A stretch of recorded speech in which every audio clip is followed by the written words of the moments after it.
Hey, good afternoon. Thank you. My name is Dr. Hart. I'm one of your adjudicators today. I am from Cal Lutheran, which is in Thousand Oaks, just north of all of you. So I'm going to ask you if I can hitch a ride with you on the way back.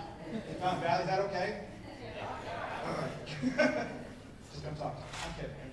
Hey, great job today. I really enjoyed your performance. I think you guys brought a lot of really great energy. You brought a lot of musicianship. There were a lot of solos in there that took a lot of courage to play, so that was really wonderful to hear. And you played like 4 really great pieces of music. But I'm going to turn the tables on you instead of me just telling you what I think. I want to ask you a couple questions. So when it comes to our playing, whether it's we have all sorts of things that we have to do. We have to play the right notes at the right time, at the right dynamic, with but listening to others and matching pitch. You start adding up the list. There's a lot of stuff that we have to do. That's why we're smarter than most of the people at school. Don't tell them that. But let me ask you a question. Of all those things that you have to keep track of, what's the most important thing? You say tempo? It's a good answer. Is that a hand? Tempo? Lens. Say that one more time. Timing. You all spend a lot of time on rhythmic precision. I can tell. No, that's a good thing. I can tell by your playing, but also by your answers. I would usually say that like tempo and rhythmic precision is the second most important thing. The most important thing.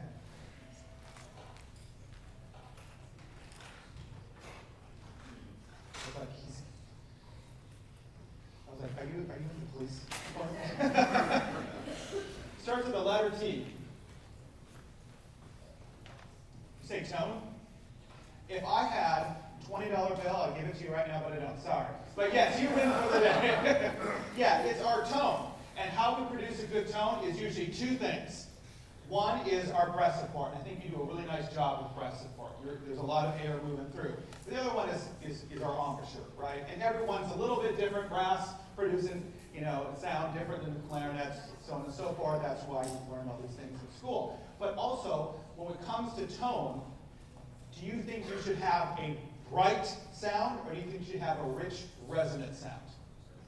Rich and resonant. So that doesn't mean not necessarily loud. So you have to think about how you produce that. We always want a really warm sound.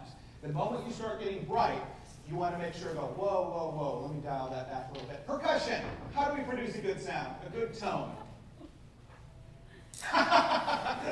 We got whack. But since you did that, I'm going to pick on you. So let me ask you a question. Where on the bass drum do you strike?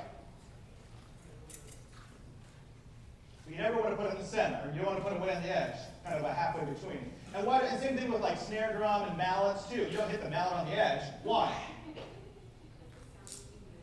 Yeah, it just sounds terrible. But your answer is much more eloquent than what I said. But you're right?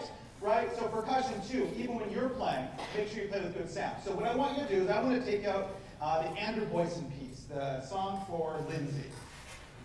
It's a wonderful piece of music. Andrew Boyson is a friend of mine, and I'm sure you know about this piece. He wrote this for his wife. Yeah, it's an endearing little piece. I want you to go to the big section when you get to big forte.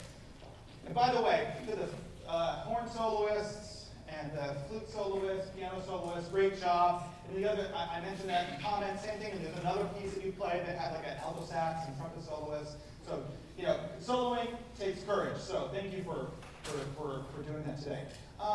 Whoops, you don't have the scores up here. Where are they? There they are. I want you to go, find for me, measure. Let's go to measure 50. Measure 50. Okay. And just play your downbeat that you have at measure 50.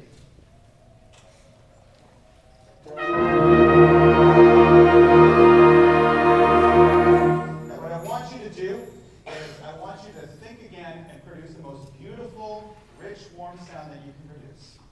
And only play it mezzo forte right now. Mezzo forte. Deep breath.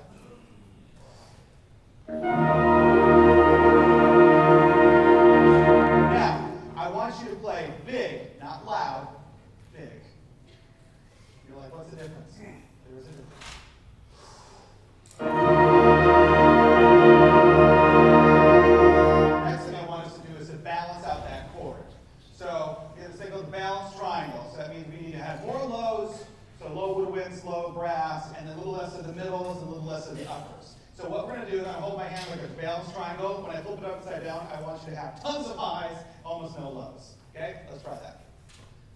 Balance sound first.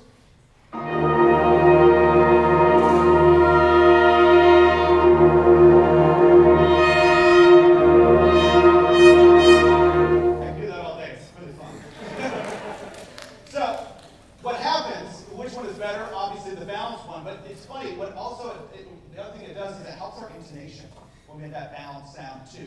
So why am I bringing this up? Because when we got to 50, what happened is we got out of balance all of a sudden. And the reason is because the wrong groups of people were leading the crescendo. Who should lead a crescendo? The tubas. So what was happening, you all know the answer, but you're like, whatever. So tubas, and then not just tubas, but also euphoniums, and trombones, and our lows, saxes, and bassoon. You all lead the crescendo. None of you are allowed to crescendo until you hear them. So let's get into that before they kick me off the stage here. Let's take it at 43. Actually, I'm going to start you, and I'm not going to conduct. You have to listen to each other. Internalize that once. 1, 2, and.